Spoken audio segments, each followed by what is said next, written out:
Welcome back, everybody, to The Walking David. Today I'm going to be talking about Season 1, Episodes 3 and 4 of The Walking Dead.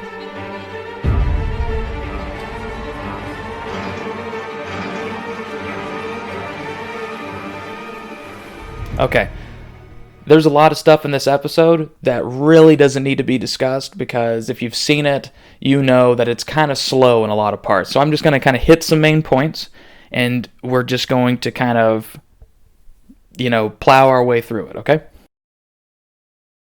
Merle Dixon, after recently being handcuffed to the pipe on the roof by Rick and being stranded by the gang. And what I like about the scene is that we get to see a whole new side of Merle Dixon because nobody's around. And so we get to see the inner workings of his mind. Now, as he is sitting there and he's just getting exposed to the heat, he's starting to get dehydrated and hallucinate a bit.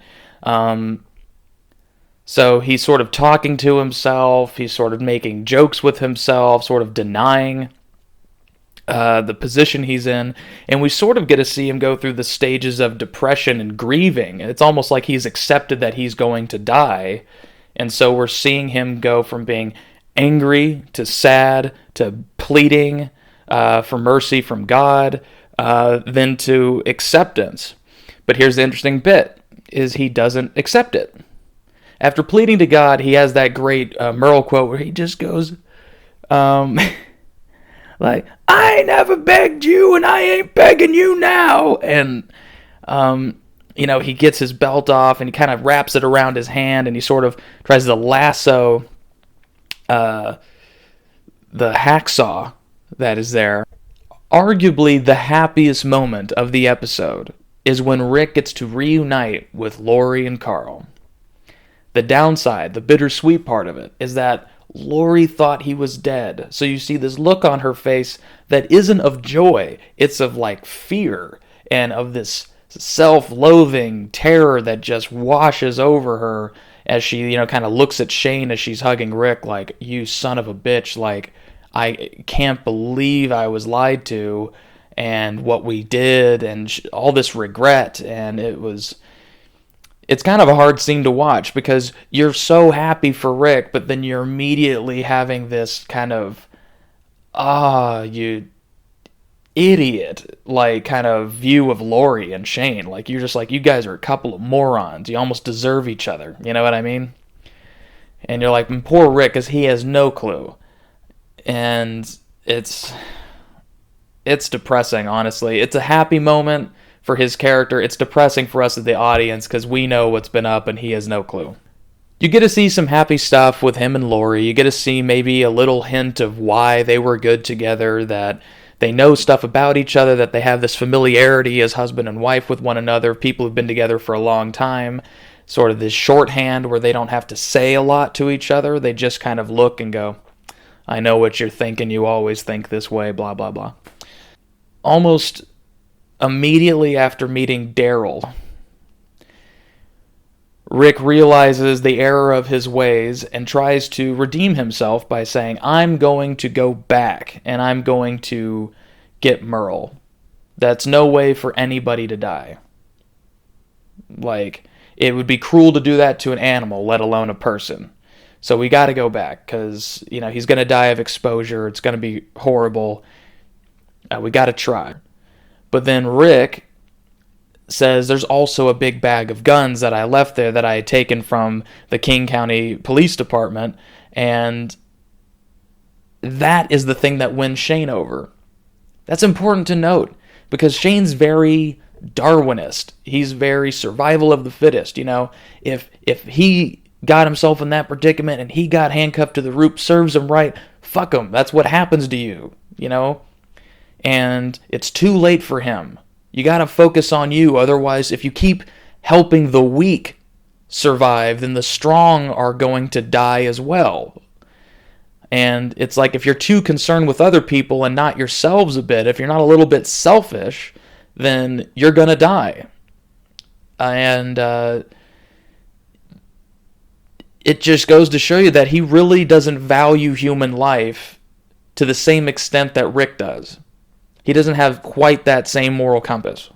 We have some glimpses of Shane and Lori, before Rick arrives, of them having sort of a, you know, lovey-dovey scenes where they're sort of flirty with each other.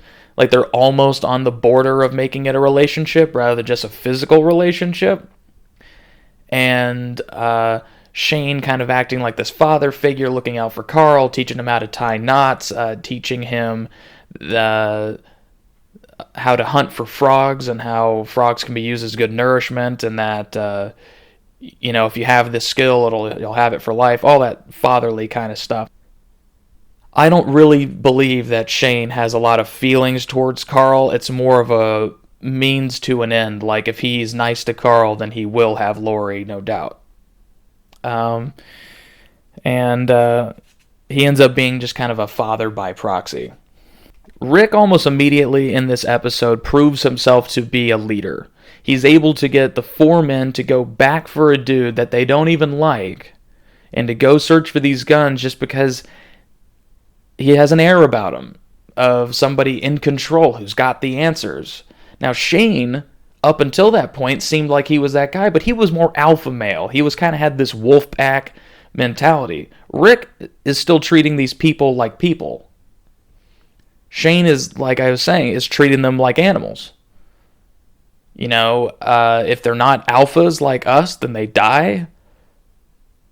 And Rick's like, no. We only are strong if we have more people and we're together, not if we're apart. We can't separate like that. We have to save as many people as we can along the way. Otherwise, what's the point? Because where does it end? If Carl gets in danger, you're just going to let Carl die because he's a kid and he's weak? No. So that same rule has to apply to everybody. You can't just, because the guy's racist, necessarily just leave him on a roof to die. I mean, that's horrific. And keep in mind, this is still really early on in the show and in Rick's involvement of the apocalypse. I mean, like, it has not even been a week or two that he's been out of his coma. So to him, the laws of the land and humanity still really apply. But he's having to learn quickly his boundaries and what, he will say yes to and what he'll say no to. Because, I mean, this is a sink or swim sort of scenario. You don't really have a lot of time to think about these things until they come up. You got to cross that bridge when you come to it. And he is having to cross a bridge every 15 minutes in this, world. How do you handle things? Another thing about him keeping his humanity is it's not just a bag of guns and getting Merle, but he tells Lori that let me do the exact quote here. I owe a debt to a man I met and his little boy. If they hadn't taken me in, I'd have died. It's because of them that I made it back to you at all. Rick also shows his diplomacy, that he is willing to make deals with each person at the camp to come with him. T-Dog will get bolt cutters. Dale then can have the engine of the truck when they get back. Daryl will get Merle. And the whole group will be safe if they go and get these guns. So that's another thing for like Shane and the rest of the group. You also get a slight glimpse of what's to come for Shane and the way he looks at things when he hands Rick 4 bullets. And he goes, 4 men, 4 rounds. Let's hope 4 is your lucky number. And it's like he's already thinking about the worst possible scenario before he even comes to it. He's thinking 10 steps in the negative direction down the line, that it's just not helpful. He thinks that he's doing the right thing, but he's just putting these thoughts in people's heads and showing how, showing his true colors. That he's always going to think of himself first. And he's telling Rick, think of yourself first. Like, if none of them make it back, you need to make it back. And that's kind of a crucial thing to remember, is if none of them survive, you have to. If you have to put an end to something, Rick, wink, wink, 4 bullets, you kind of take care of them and you come back. At the end of the episode, they get to the city. They get up the stairwell. They open up the rooftop. They go up to the rooftop. And we get to see Daryl's reaction to where his brother was handcuffed to. And it's a really famous and kind of eerie clip from the show where it sort of does this slow pan to reveal a severed hand and a bloody handcuff hanging from the pipe. Like mutilated himself just to get out. And we don't even know if he's alive. And that doesn't bode well because even Daryl knows that he could bleed to death if, that wound isn't treated properly. Episode 4. We see Jim, a new character. A character that I really like, honestly. Kind of going crazy. He's just digging ditches. Jim digging ditches freaks people out. Because, they're not just ditches, they're graves. And they realize that. They're like, why is this guy digging graves? They kind of talk to Shane, and Shane, being the alpha wolf while Rick is away, sort of comes over and goes, look, man, people are concerned. You're freaking people out. Why don't you stop and talk to us? Why don't you explain to us what you're doing so we don't have to worry so much? Basically, he just says that, look, some dream inspired me to do this, but I don't really even remember what it's about, but I'm just going to keep doing it. Just leave me alone. I'm not hurting anybody, so just leave me alone. And Shane doesn't take that well. He kind of puts Jim on his ass, beats him up just a little, roughs him up a little bit, showing him that he's not the boss and that you can't just do whatever you want, not while I'm around. With Jim, we get a very short but powerful scene where he is on the ground with his head kind of mushed into the dirt, and he's saying that the only way that he even got out alive from his house was that the dead were too busy eating his family. And I was like, man, that is just brutal. Just imagine that. Because you see how much Rick cares about Lori and Carl, right? And I think that even resonates with Lori and Carl because she then kind of understands what Rick's biggest fear was losing them. And that only motivates her more to try to do right by her husband and go back to being a good wife, or at least the best wife she can be. And it really makes you feel for the Jim character, very quickly. Immediately you kind of have this, kindred relationship with Jim. So in order to get him to stop digging holes and things like that, Shane ties him up to a tree. And he says very candidly to Lori, he goes, look, you keep Carl close. Don't ever let him out of your sight. Because that's what happened with him.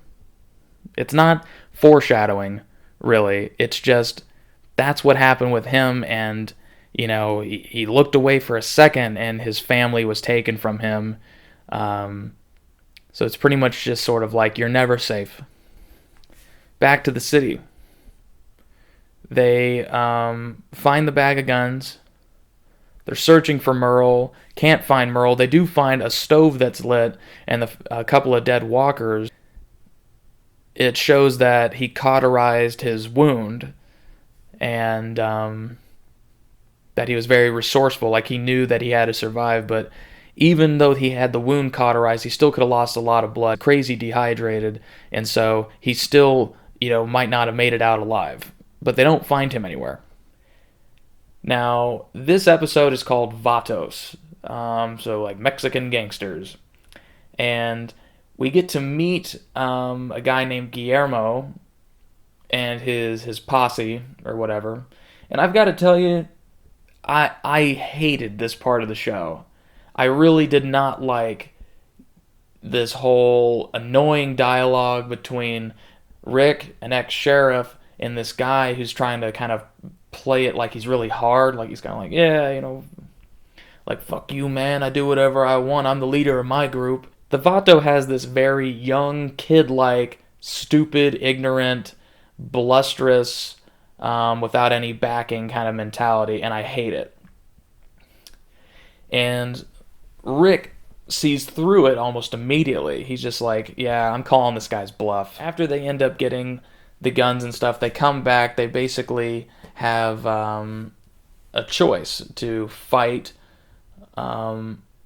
and just take their place so that they can find Glenn, like shoot their way to the other side to find him, or negotiate. They offer the prisoner exchange, and right as things are kind of getting heated to where Rick thinks he's going to have to shoot these guys, this old lady comes out and cock blocks Guillermo and goes like, "Oh, the Harold is, he's needs his inhaler," or, like some dumb thing where it's like some old guy isn't feeling very good, and they end up walking to the very back, and you see that it's like a nursing home, and these guys were the nurses. And some of them weren't nurses, some of them just kind of came by to help take care of these elderly people because the elderly people were abandoned by their children and just kind of left to die. And that part of the story I liked. I liked the fact that we got to see some people who were so focused on keeping their humanity and using their life for something good, even in the worst possible times in the apocalypse, that they were trying to save people. And people that, honestly, if you really look inside yourself, you probably would have done the opposite. You would have done exactly what they talked about people doing, just leaving them there. You're like, look, they're old. I'm young. I don't want to die, and I definitely don't want to die because I'm trying to save my 90-year-old grandmother with a walker. It kind of shows a little bit of their humanity, and Rick sees that, and he sees that Glenn's okay, and that these guys were just talking a lot of shit because that's what they had to do up until then, and gives him a few of the weapons from the from the bag of guns, and then they bounce. Now, when they leave, though, their truck that they drove up with is gone, and they suspect that Merle has stolen it and plans to go back to the campsite and maybe seek some revenge. And so they have to go back on foot. As they are going back on foot, their hearts sink into their stomachs because they hear blood-curdling screams.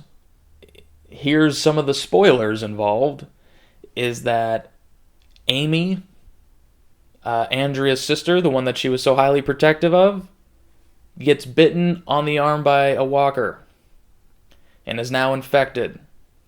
Now, here's a fun fact.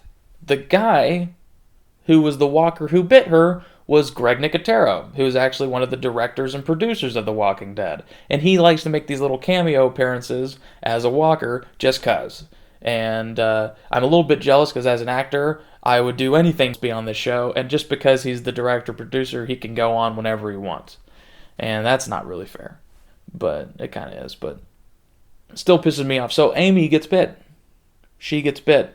Ed, Carol's idiot, abusive, child-molesting husband, also gets eaten, basically. He gets bit, but it looks like several walkers kind of crash into his tent and they just eat him alive.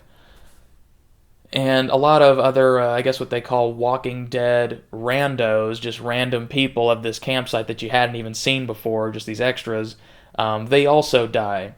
And then Rick and Glenn and Daryl and everybody just kind of come in like the cavalry, and they just start shooting up all these walkers, and they end up killing them all. But they're left seeing all these dead walkers, a lot of people dead from their campsite. They've been completely devastated by this. Luckily, Lori, Carl, Shane, Andrea, Dale, Carol, Jackie, Morales, they're all okay, but several of them have died. And Amy is in the process of dying.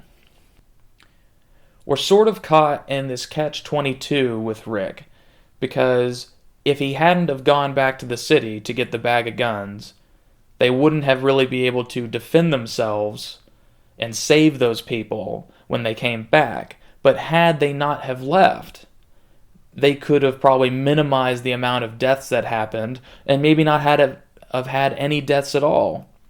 And that's kind of a tricky place to be because, he had to make a call. And honestly, personally, I think he did make the right call because he said he had something like 700 rounds in this bag with all these guns. And not only would that protect them that one night, but it will later protect them for quite a bit. That's 700 walkers you could kill. We see in this episode Andrea watching her sister die. And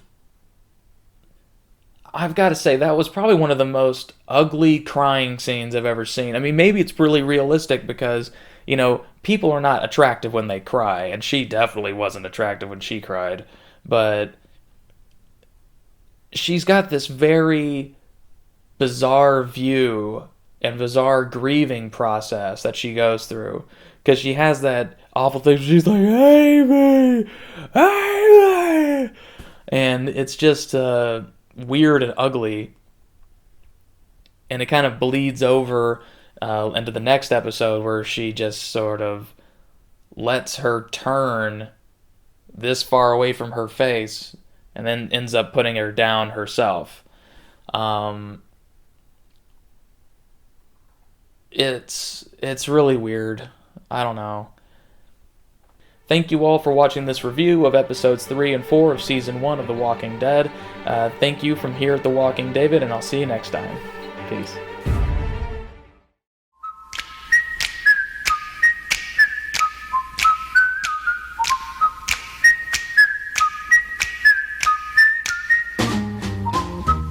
What, you heading to China? Jim, what?